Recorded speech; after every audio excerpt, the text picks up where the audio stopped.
Esta é a história do dia da Rádio Observador. Passos Coelho vai voltar?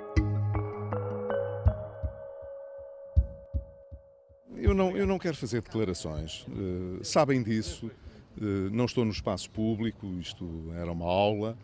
Esta declaração de Pedro Passos Coelho teve menos de um minuto. Nesta quinta-feira, ao final da tarde, participou numa aula sobre o Serviço Nacional de Saúde no âmbito do Congresso de Educação Médica em Lisboa. Uma sessão que decorreu à porta fechada. À saída, insistiu que está fora do espaço público, mas deixou uma porta aberta. Não há nenhuma razão para eu dizer que nunca mais na vida faço coisa nenhuma, porque seria uma tolice dizer coisas dessas, não seria um absurdo. Mas não estou a pensar em coisa nenhuma, estou muito fora de tudo e assim pretendo continuar, está bem? E agora, não levem a mal, já chega. Estes eventos são eventos académicos. O antigo primeiro-ministro nunca esteve completamente ausente, mas há muito tempo que não estava tão presente. Com os dados que temos, tentamos responder à pergunta: estará Passos Coelho a regressar? E se sim, vai conseguir reunir apoios? Vou conversar com Miguel Santos Carrapatoso, editor adjunto de política que há muito acompanha o PSD. Eu sou o Ricardo Conceição e esta é a história do dia. Bem-vindo, Miguel.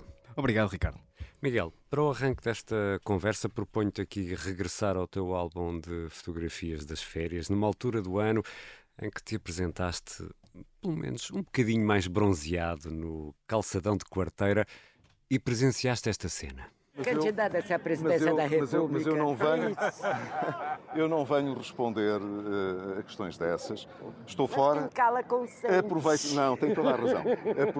Aproveito o facto de estar a fazer essa pergunta para dizer que a minha vinda cá tem, de certa maneira, um caráter excepcional, no sentido em que não é para repetir. Passos Coelho reapareceu em quarteira, aqui a desviar para canto quando interpelado por uma senhora anónima. Passos Coelho, Miguel, reaparece em quarteira porquê? Porquê depois de uma, podemos dizer assim, longa ausência? Por partes, reapareceu porque nunca foi bem-vindo no consulado do Rui Rio e apareceu por ser também muito próximo de Luís Montenegro. Ainda que, e é importante dizer, Pedro Passos Coelho não tenha gostado particularmente de uma aproximação ensaiada por Luís Montenegro na fase final a Rui Rio.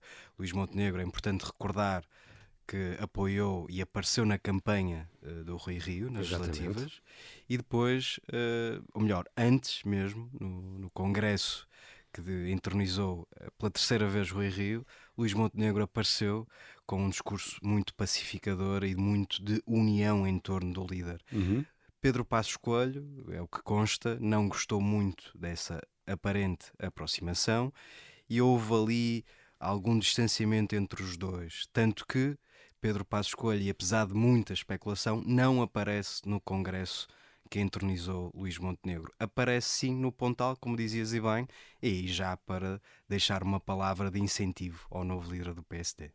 Passos Coelho retirou-se da vida pública quando? Eu faço esta pergunta, Miguel Santos Carrapatoso, porque temos um bocadinho a ideia de que saiu quando António Costa assumiu a chefia do governo, mas não foi assim, pois não? Não. É importante recordar que Pedro Passos Coelho venceu as eleições de 2015, formou o governo caiu no Parlamento, mas Pedro Passos Coelho, aliás, manteve-se à frente do PSD e só sai depois de umas autárquicas, as de 2017, absolutamente catastróficas para o PSD, sobretudo por causa do resultado em Lisboa, em que o PSD foi a terceira força mais votada, ficou atrás do CDS. Na altura, Assunção Cristas, onde ela já vai, teve um resultado brilhante em Lisboa. O resultado desta noite foi um resultado muito pesado para o PSD. E eu não gosto de fugir às minhas responsabilidades.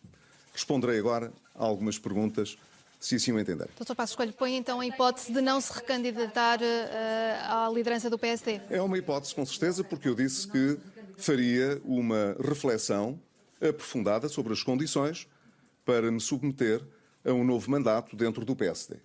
E isso acabou por precipitar já o fim do pacismo, que foi muito marcado pelaquela ideia de vem aí o diabo. O diabo não apareceu, António Costa tinha na altura grandes doses de popularidade e, portanto, o fim do pacismo foi muito agoniante e Pedro Passos Coelho acabou por sair pela porta pequena, deixando sempre muitos saudosistas dentro do PSD. E o nome do ex-primeiro-ministro acaba por nunca sair da luta política. Entretanto, esta semana foi votado o Orçamento do Estado para 2023 e, felizmente, uma coisa de que não se falou, já estávamos todos fartos, ainda bem, não se falou, foi de uma coisa, foi da austeridade. Escusa de falar da direita e da austeridade. Ouvimos o deputado Miranda Sarmento pedir-nos, por favor, para não falarmos da austeridade. Austeridade. Austeridade. Da austeridade. Que austeridade. Austeridade. Austeridade. Esta compilação foi feita no programa da SIC Isto é Gozar com Quem Trabalha, que tem Ricardo Araújo Pereira como protagonista. É um best-of daquilo que foi dito no debate do Orçamento do Estado, que a esta hora vai sendo discutido na especialidade. 7 anos depois, Miguel, e se me permites aqui a graça, a culpa ainda é do Passos? Hashtag a culpa ainda é do Passos. Em rigor, não foi só neste debate orçamental que assistimos à constante referência a Pedro Passos Coelho. Ela nunca deixou de existir no debate político. Desde a formação da Geringonça, que PS e PSD trocam acusações sobre quem trouxe a Troika e quem despachou a Troika. Enfim, a grande novidade aqui, aliás, há duas grandes novidades. A primeira é que há um divórcio à esquerda, o que aumenta as críticas a António Costa. Bloco e PCP, sobretudo, têm acusado António Costa de estar a aplicar a mesma receita que a direita aplicou no período da intervenção da Troika. E à direita há um novo líder, de quem já falamos, Luís Montenegro, que é, no fundo, um herdeiro desse pacismo. Portanto, António Costa, quer para responder à esquerda, quer para tentar criar algum embaraço à direita, vai lembrando Pedro Passos Coelho como se fosse um antídoto para impedir, por um lado, que a direita volte ao poder e para lembrar à esquerda que a alternativa à direita, segundo António Costa, era muito pior. Eu entendo que, sendo tão novo, o país pode esperar, deve esperar muito ainda do seu contributo no futuro. Não tenho dúvidas. E também este mês, quando estava debaixo de fogo, depois das declarações sobre as vítimas de abusos por elementos da Igreja, Marcelo Rebelo de Sousa veio lançar esta homenagem, podemos chamar-lhe assim, a Pedro Passos Coelho. Para lembrar quanto Portugal lhe deve no passado e quanto Portugal está seguro de lhe vir a dever muito mais no futuro. Isto, Miguel, irritou muita gente no PSD. Irritou, não necessariamente por Marcelo ter lembrado Pedro Passos Coelho, mas porque, mais uma vez, Marcelo apareceu completamente em dissintonia em relação ao PSD. Porque quando, segundo dirigentes sociais-democratas, quando o país deveria estar a discutir o orçamento, sobretudo, no caso, na visão do PSD, os seus deméritos, Marcelo tira Pedro Passos Coelho da cartola e lança uma confusão geral no debate político em que o país mediático e o país político deixou de falar sobre o Orçamento do Estado e passou a falar de uma eventual candidatura presidencial de Pedro Passos Coelho. Irritou também, porque não é segredo para ninguém, Pedro Passos Coelho e Marcelo Rebelo de Sousa nunca se entenderam, ou melhor, já não se entendem há décadas e, portanto, aquilo que Marcelo fez foi interpretado por muitos como uma tentativa descarada de criar uma manobra política e uma cortina de fumo para, de alguma forma, retirar a pressão sobre si próprio. Já vamos tentar perceber se não há fogo neste fumo. Já vamos voltar à conversa com o Miguel Santos Carrapatoso, editor adjunto de política do Observador.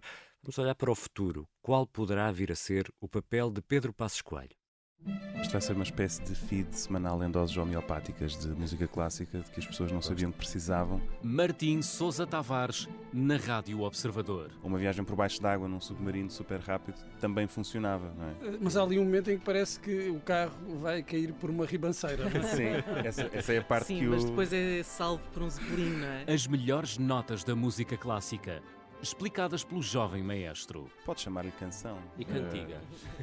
Cantiga já não. Cantiga não. Se for de amigo, talvez. Se for de escárnio e mal dizer, diria que não. Encontro com a beleza. Todas as segundas, na tarde em direto, depois das notícias das 5h30. Rádio Observador. Basicamente, precisamos só de curiosidade e um par de ouvidos. Aconteça o que acontecer. Estamos de regresso à conversa com o editor adjunto de política do Observador. Miguel Santos Carrapatoso, há pouco explicavas que o nome de Passos Coelho nunca saiu do discurso político. É o nome que a esquerda mais teme e por quem a direita suspira? Respondo sim a ambas as questões. Por um lado, a esquerda teme Pedro Passos Coelho porque é, neste momento, a figura que mais facilmente agrega o espaço não socialista, se quisermos. E, portanto, tem um peso e um simbolismo muito próprios que, de alguma forma, fazem com que a esquerda, nomeadamente o PS, encare sempre Pedro Passos Coelho como um adversário de respeito. Claro, e por conseguinte, à direita também, Pedro Passos Coelho também é o nome por quem mais as várias figuras das várias sensibilidades da direita suspiram, mais uma vez, porque não há neste momento, nem mesmo Luís Montenegro, não há neste momento ninguém em condições tão favoráveis de agregar esse espaço não socialista. Deixa-me só fazer aqui uma escala técnica para ver outro ponto desta história. O PSD pode aproveitar este momento em que a Iniciativa Liberal encostou à Vox para trocar de piloto e, quem sabe, de pneus, se entendermos que os pneumáticos assumem aqui o lugar da linha ideológica da Iniciativa Liberal. Pode o PSD aproveitar este momento para ganhar força, Miguel? O PSD, pelo que nós sabemos, está a pensar a curto e médio prazo. Por um lado, esta erosão da Iniciativa Liberal, pelo menos a erosão teórica, esta confusão, esta barafunda na Iniciativa Liberal, acaba por favorecer naturalmente o PSD. Porquê? Porque é muito fácil, é aritmética política. É muito mais provável que quem votou na Iniciativa Liberal volte para o PSD do que vá engrossar as fileiras de qualquer outro partido. Não é de supor que quem vota na Iniciativa Liberal vá votar no Chega, por exemplo, ou vá votar no PS. Portanto, a curto e médio prazo, o PSD, e é nesse comprimento de onda que o PSD está a pensar neste momento, de facto tem a ganhar com a erosão teórica da Iniciativa Liberal. Pode colocar-se outro problema no futuro. Se o PSD falhar a maioria absoluta, e não há nenhum indicador que aponte sequer... Antes pelo contrário, não é? Antes pelo contrário, que aponte sequer como possibilidade teórica que o PSD venha a ter a maioria absoluta daqui a 4 anos. Enfim, falta muito tempo, mas jogamos com os dados que existem hoje em dia. O PSD vai precisar de formar uma maioria no Parlamento. E nesse caso, se até lá a Iniciativa Liberal ficar muito fragilizada, o PSD ficará muito mais dependente do Chega. E, portanto, se num curto, médio prazo o PSD tem a ganhar com esta erosão teórica da Iniciativa Liberal, no futuro, uma excessiva dependência do Chega pode ser um problema para Luís Montenegro. Então, deixa-me pegar nesse ponto para ir à pergunta seguinte. Se Luís Montenegro, um velho aliado de Pedro Passos Coelho, apresentar o ex-primeiro-ministro num regresso à política ativa, isso seria um trunfo gigante para a sua liderança e para o próprio PSD?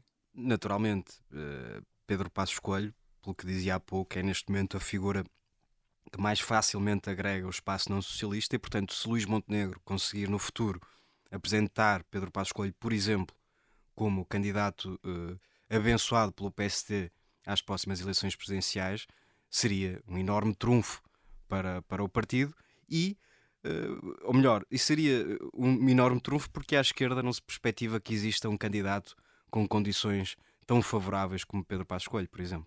Mas neste momento, Miguel, só resta uma eventual candidatura a Belém a Pedro Passos Coelho? É muito prematuro dizê-lo. O que se comenta no PSD é que Pedro Passos Coelho é um homem jovem e, portanto, poderá voltar à vida política nas funções que assim entender. Agora, olhando para as perspectivas que existem, de facto, não seria muito natural que Pedro Passos Coelho voltasse, por exemplo, à liderança do PSD. É pouco provável que isso aconteça.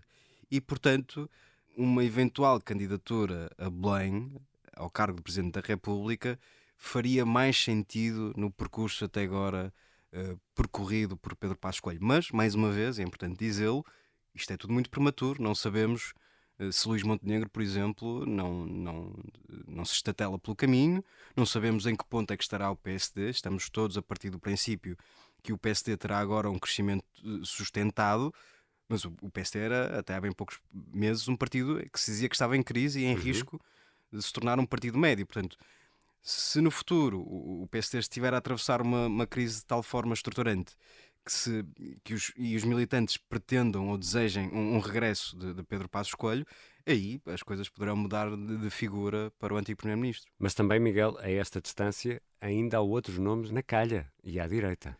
Sim, senhor. Mas antes de mais é preciso fazer esta ressalva.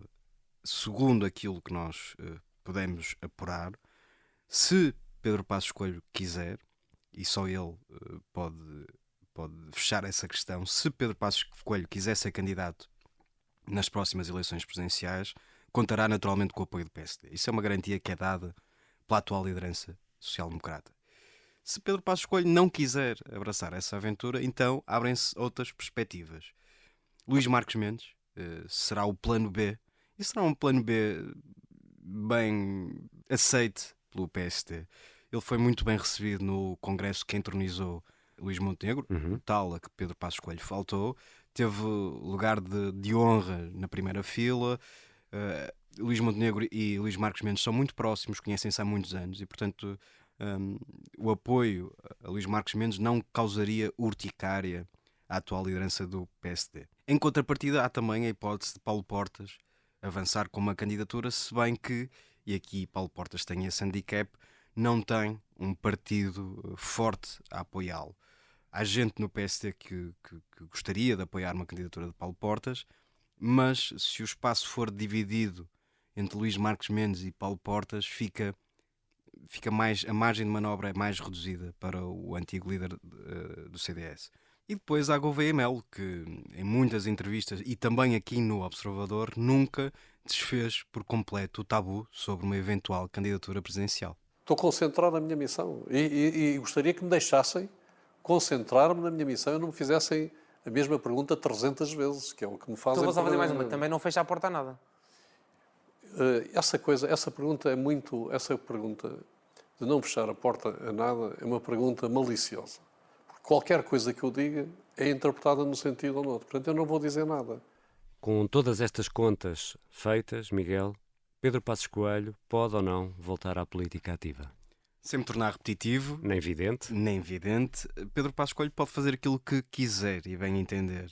De facto, o antigo Primeiro-Ministro tem capital político, tem saudosos no PSD e fora dele e, portanto, se um dia entender tentar suceder a Marcelo Rebelo de Sousa, vamos assumir que é o cenário mais provável, não tenho dúvidas que contará com o apoio do PSD, naturalmente, do CDS ou do que restar dele, da Iniciativa Liberal, porque não, e mesmo do Chega, que terá muitas dificuldades em divorciar-se de Pedro Passos Coelho. O Chega, que, recorde-se, nasce de uma cisão no PSD, nasce contra Rui Rio e nasce com alguém, no caso André Ventura, que sempre foi um inequívoco apoiante de Pedro Passos Coelho. Portanto, tudo isto somado, parece-me difícil que, se as condições forem as melhores, Pedro Passos Coelho resista ao canto da sereia.